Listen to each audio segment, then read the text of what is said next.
Bread.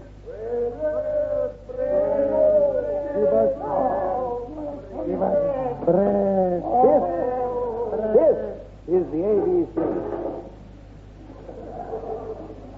It's still the ABC, folks. The space between the two announcements was to allow the studio audience to cough. And if they listen in on Tuesday night, they can invite neighbors to come and hear them. And now, folks, here is a creature fair as light, like Caesar's wife above suspicion. Easy, swinging chick Isdell, man. I would like No, to man. tell to you No, man. a story of a trail I found the other day. Dig that crazy beat for color, girls. I was with you again. And the weather's getting warmer. Steady, girls. Girls, are you frustrated? Then get yourself an Isdell today. Remember, Isdell does not contain phonacetin. Just rheumatism, arthritis, and old bones.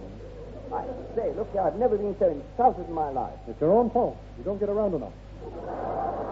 And now, folks, here is a record of me saying, hello, folks.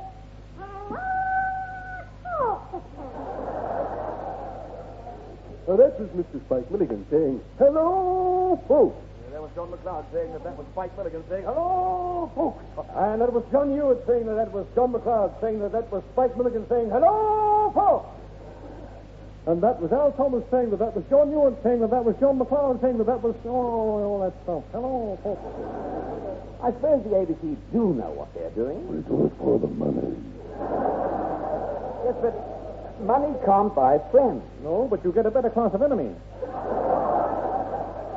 And now, folks, tonight's drama. Is there a Michael Isdell in the house? Stop. Right. Read the writing written on this written rotten rope. Scene is the House of Lords in England. The year 1958. A very important year for England. Said it looks silly without it, folks. That was the voice of Lord Robert Studd. Sir Studd was a very sick man. Yes, I was a sickening bud. It was the 3rd of August, and I had just addressed the House of Lords. It arrived by the evening post, just in time for me to make my maiden speech with my maid.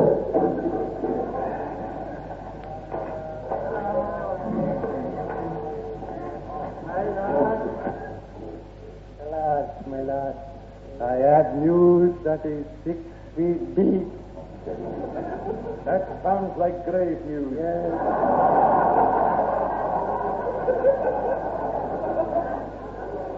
It also sounds like a lousy joke. At 4:30 this afternoon, as the crow flies on Lord's cricket ground, Australia won the Ashes. And worse still, there were women and children present. Oh, good heavens, no.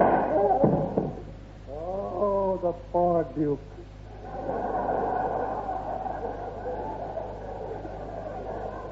There are plenty more. Yes. Please, Queen Victoria has declared it a serious day of mourning.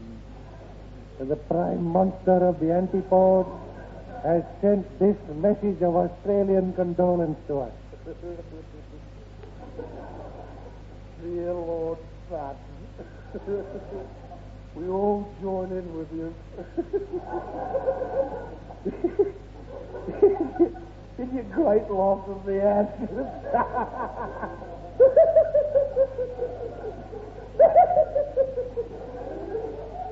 Somehow I detected a note of insincerity.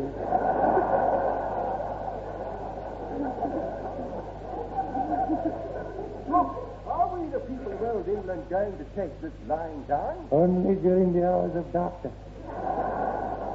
Have we any more dull jokes, gentlemen? Yeah. Oh? Yeah.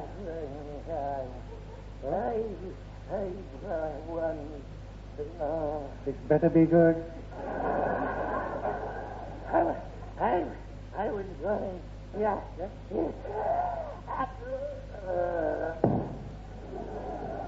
Oh. Dead. Strange. He's never done that before. How can we avenge this jolly old defeat?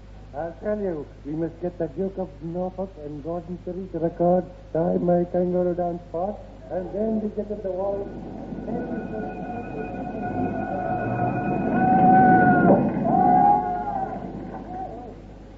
That night on Tower Hill, the English took their revenge.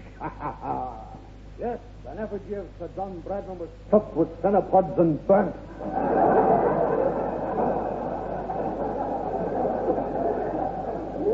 That Australia hit back. Oh, that night at the Royal Covent Garden Opera House to show her disdain, Gladys Moncrief sang like this.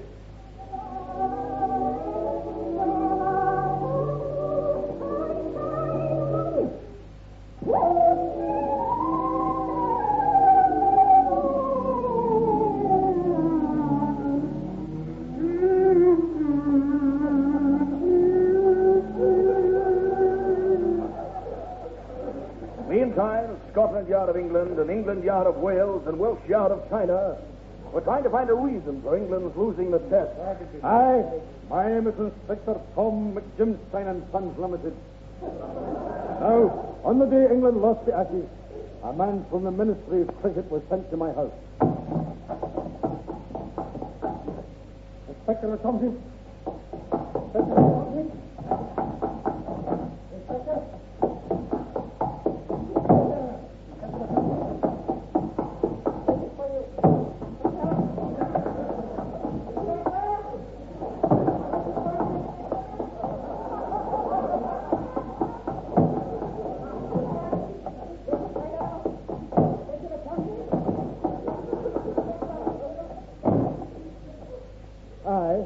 I was Zoot.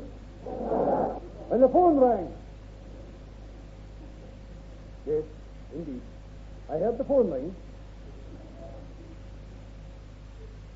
Oh, yes, most certainly. The phone did ring, aye. Aye. There was no doubt about it that the phone did ring, you know. And possibly, of course it rang. It went sing-a-ling-a-ling, it went. I placed the door to my ear, and I made a mental note to fire the sound effects engineer. Hello?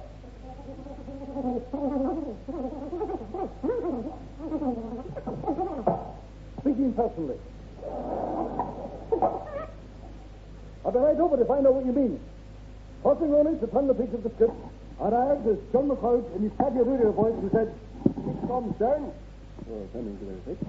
I want you to meet Chambers. Chambers, there's a handle to his name.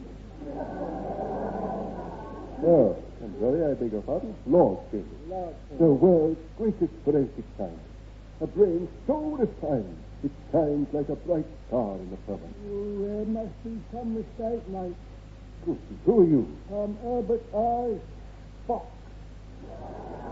And what's the eye for? Oh, that's private. You're a private eye. Good. What's your last job? This is by the channel. Up to date, I've been a municipal rat catcher. I caught 600 in the traps in a few times. Oh, and where do you operate? It was too late to operate, mate. They're dead when I find them. Yes, I see you specialize in forced laughter. I want you this, Inspector McTom Constable, in his investigation. Look, sir, I've worked for the council for 38 years. Where? All about salaries. What? Could I have one?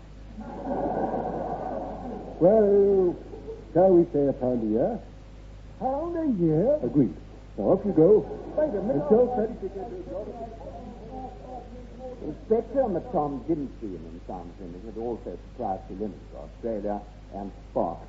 Commenced by searching the recently vacated London staterooms the Australians had occupied at the YWCA. Look. What's that under his bed? Oh, it's a cricket ball, sir.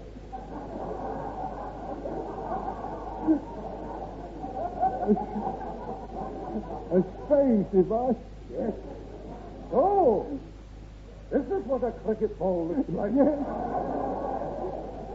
Well, The secret is out. Here. This cricket ball sounds hollow. Yes, it does. You know what I'm going to do? What? I'm going to have a wee look inside. Anybody in? Yes, you are, mate. Here, what's them holes in the floor? They're not holes. Aren't they? I thought they were. They are holes, but they're not holes. Are you mad? That's what they're saying. Oh. Suddenly, there in the middle of the cricket ball, the inspector saw a boomerang. There, you hear that? There in the middle of the cricket ball, I suddenly seen a boomerang. Oh, Sea of Thieves, the worst kind. Got me. Suddenly the inspector realized what it meant. You hear that? Suddenly I've realized what it meant. Good job I came along in it. The boomerang. That boomerang was the reason for the balls returning to the bowler's hand. Oh. What would you say, madam? I say that that's the reason for the ball returning to the bowler's hand. Right, Inspector. We've got to report this cricket ball to the NCC and tell the Duke of Norfolk. It's 6 and 6 to 6. Meantime, Australia was taking precautions on the cricket situation. The scene, the War Office in sunny Sydney. Right, just a warning. My name is Colonel James Riddle. We have met here to decide where to hide the ashes for safety. The ashes, Captain. Where all great Australian treasures are kept. Under the bed, in a biscuit tin. That's a dangerous place on a Saturday night. So I've discovered. Gentlemen, I intend to send the ashes to this part of the Woomera rocket range. I'll say that bit again. The Woomera rocket range. That's a danger area. It was for you. It is a dangerous area. Therefore, I'm asking for one brave volunteer.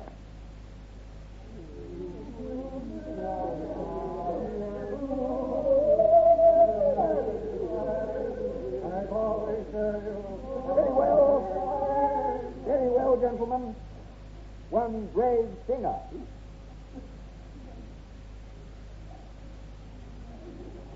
All right. One cowardly volunteer.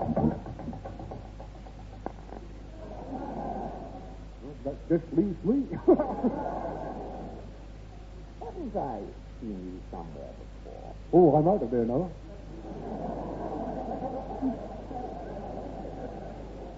They must have lured the wall. Name? Eccles. What's your name then?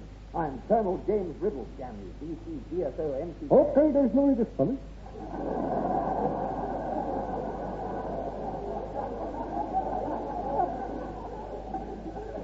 Are you mad? That's what they're saying. Now, just sign your name on this form saying you're volunteering for certain death. What? Wait a minute, I can't write. Well, just put an X there. Meantime in England, the Australian Secret Service had pulled out something important.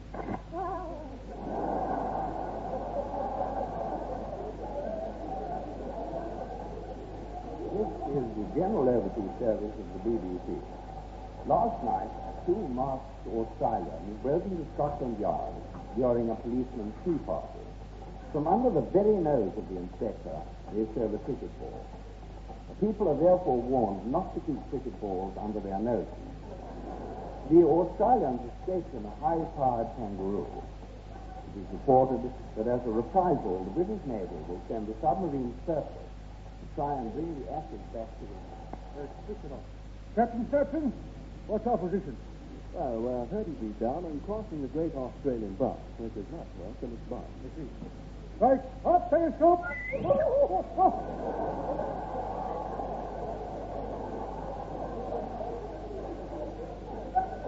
Remember to not stand there again. Now, come and have a look at this, number one. I will tell you. Come and have a look at this, number one. All right, Al. That's strange. What's it say? A.T. Steamer Nickel, 6 and 7/8. The idiot hung his hat over the periscope again.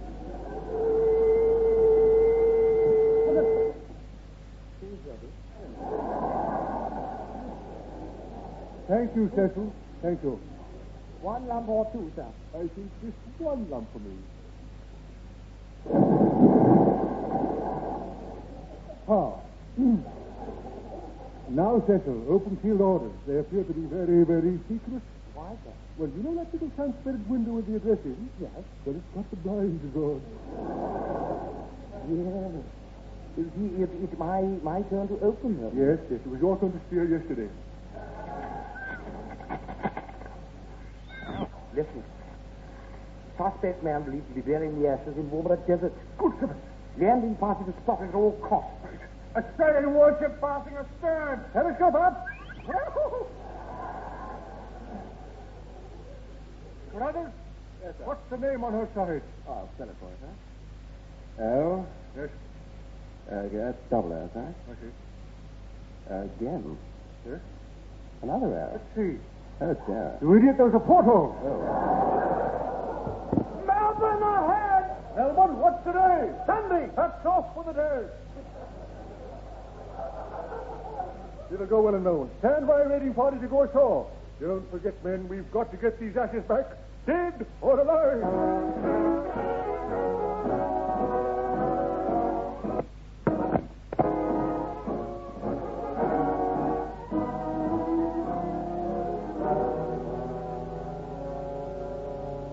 Meantime, volunteer Eccles and Greek Tom are preparing for their mission. Okay. Hey, Haggles. Yep. Haggles. Yep. Are you ready? Yep. Wait. Hey, what are you bringing out the flower pot for? Why? I got hurt in it. I'm a landowner now. All the land in that pot is mine. I dug it out of French's forest. It's valuable land, man. All right. That's a good boy. But tell me something. What are you going to grow, huh? Grow? This is valuable building land. All right. All right. Well, what are you going to build? Flowers. Oh, my hands up. Holy smoke. A bushranger. In 1962? That's all this television we've been having. You from Whiplash? You're such a great big Steven dinner mangler. Oh, the Age of Kings. No offense, Miss Marty. Now, don't try anything funny. But this audience? Oh, hey, you, Greek Tom, hand over that biscuit tin. Over my dead body. Step over his dead body with the tin. There you are. No hard feelings, Ned. Right. Now, take his pistol. Right, take it. Point it at your head. Right, Now, if you make one false move after gone, right. pull the trigger. Okay, you got the drop in me. Hey, Heckles. Heckles. How'd you go? I thought you were dead. No. I was on a bluffing. Oh, you better have your wallet back then. Here. Oh. Hey. Why you shoot yourself for, I made a false move and I made a promise. Well, I think it's the finest move you'd ever made. What Eccles and his partners don't know is they're just decoys. See? We don't know that. We don't know that we're decoys. The location of the real ashes, however, is revealed by Mr. Heffron. Is revealed by Mr. Heffron, and the Hawks of representatives are 2-1.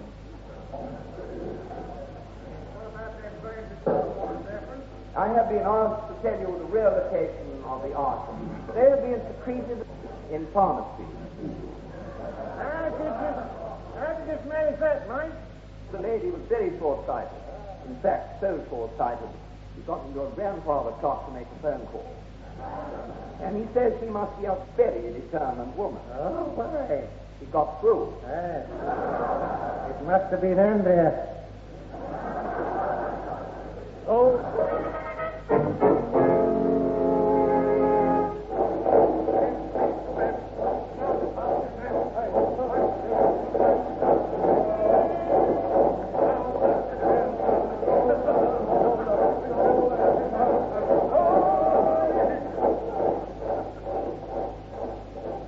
Meantime, the British Marine Command have landed, are now rapidly closing in on Eccles and his escort from all directions.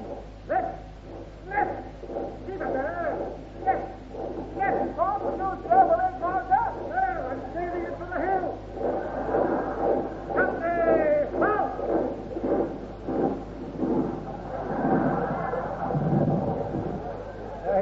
enough to give them a powder each.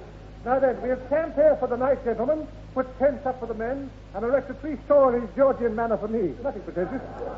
Now then, how are the water supplies going? Damn low. Nasty. There's about a giant native wants to speak to you. Male or female? I can't tell. Hasn't got any clothes on. Well, we'll turn our backs in case it's a man.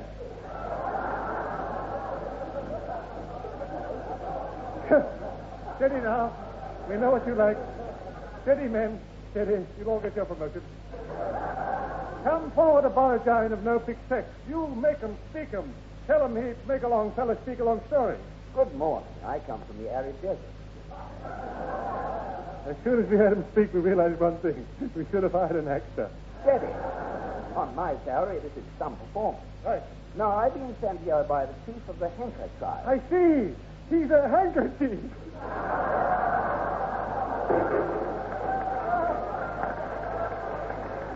What a blow for you. What?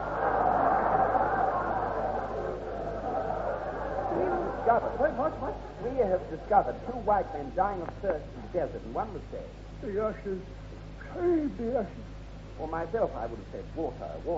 Much, you know, thirst quenching, wet as was when I was a boy. Did you say the ashes? Captain Plum, take a detachment of 2-legged men, followed by Eisel and his other impressions, and head for the payoff on page 13, line 3. Hurry!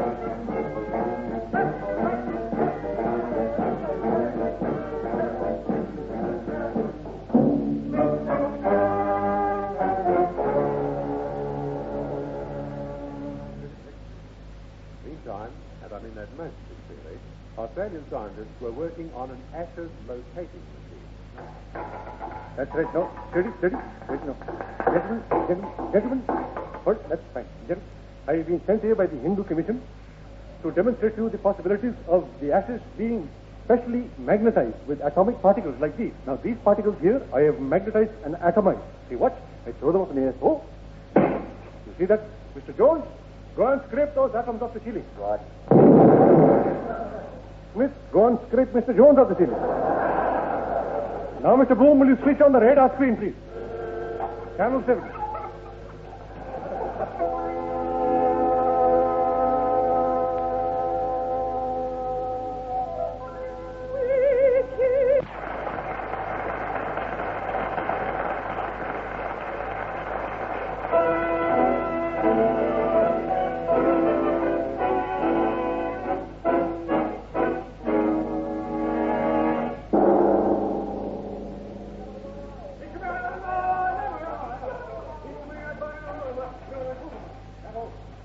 At midnight, 3 Australian Secret Service agents knocked on Madame X's door.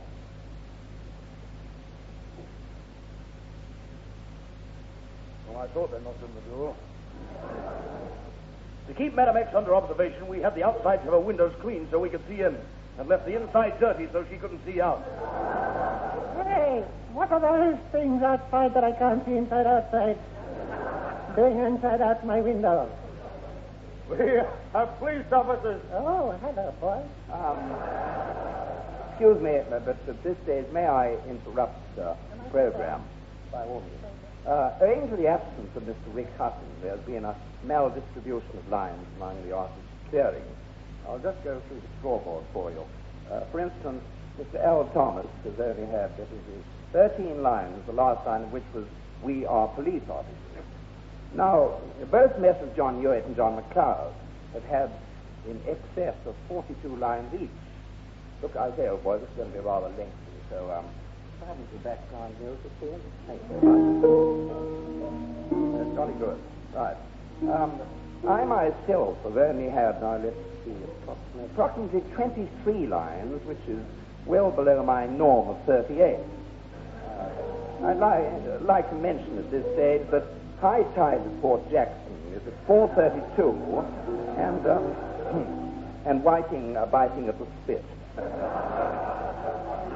As there are only 4 pages of dialogue left, we're going to distribute the lines in quantity rather than quality. That is, several of the cast might deliver the same lines at the same time. Do you understand what I think? That's about all I need to say. Finish that. What do you unemployed actors want, Len? Just a minute, madam. My name is Inspector Bertram I. Lim. The eye is silent as is looking. My name is Marion Bannister, but the legs are silent as in trousers. Madam, are you the owner of whalebone faucets number 42, 38, 46, outside X? Yes, they are a present from my husband in memory of 36, 26, 38. Where are the faucets in question, sir? Sir? Madam, to you? Ha! At your age, it doesn't really matter. What's the address of the phone bridge? The address is Street Street. Street? Well, that's only the name. The full title is Street Street Street. But the lover is silent as in wardrobe. That's in Chinatown. Quick, door.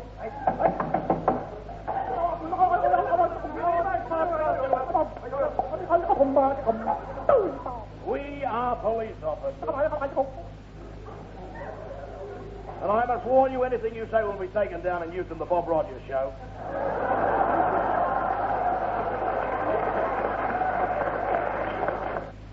Finally, after friendly persuasion, and gentle talk, and a 4-hour bashing with an iron bar, the Chinaman gave up the garment and the ghost.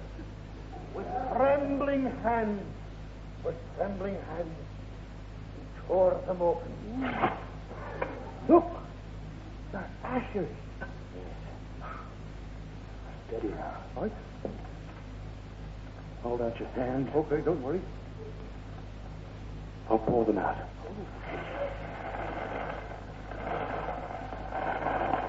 There.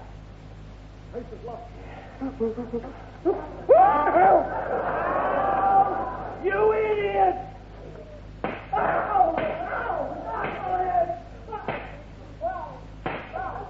And that's how Australia lost the ashes. It's sad ending.